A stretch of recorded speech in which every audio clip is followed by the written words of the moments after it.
黃家麟議員，多謝主席，司長，大家好。我今日嘅題目係關於舊樓消防安全嘅問題。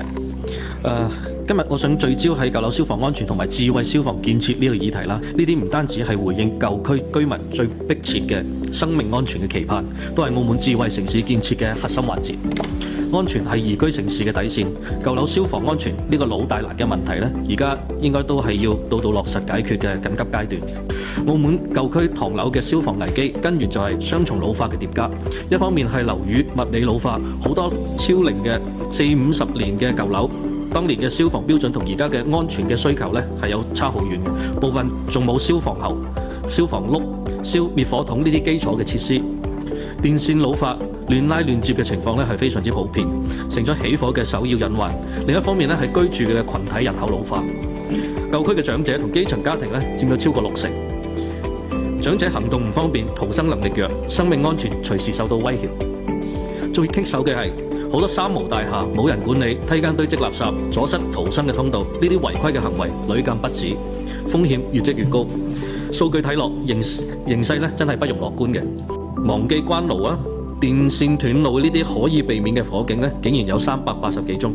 佔比咧高達62%，即係話有超過60%嘅火警呢係本來唔應該發生嘅。舊樓空間細，樓梯窄，一着火就好容易形成一個煙槍效應，火勢同濃煙快到每秒向上蔓延幾米，唔單止係阻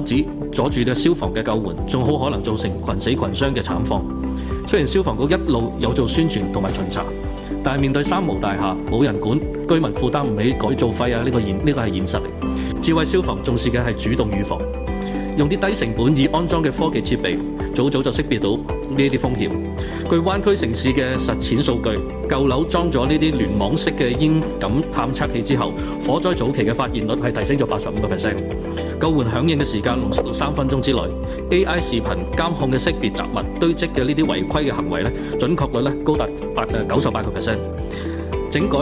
嘅落實率都提升咗70%。呢啲投入少見效快嘅科技手段，可以用低成本鋪翻舊樓嘅硬件嘅不足。要解決呢啲嘅問題，一定要堅持住政府主導、科技賦能、系統整治。我想向司長提出3個明確嘅提問。第一，現行嘅樓宇及場地嘅防火安全嘅法律制度，對受建築結構嘅限制達唔到新嘅標準嘅舊樓，有冇定明清晰嘅差異化執行標準同埋靈活嘅處置方法？政府會唔會盡快設立舊樓消防安全專項資助計劃，對樓齡40年嘅以上嘅樓宇提供全額或者係高比例嘅資助？資助計劃可唔可以一併納入聯網式煙感探測器等智慧嘅設備，做到基礎硬件升級加智慧防護嘅賦能，一齊推？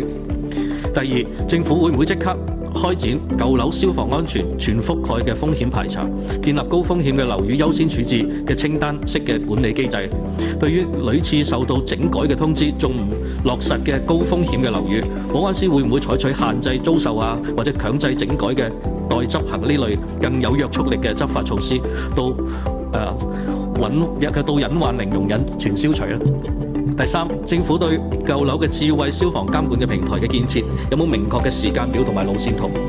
可唔可以借鑑珠海、深圳等灣區嘅城市嘅成熟經驗，加快推出跨區域消防數據共享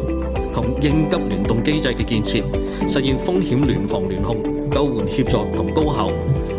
提升區域消防安全治理呢啲整體嘅效能呢？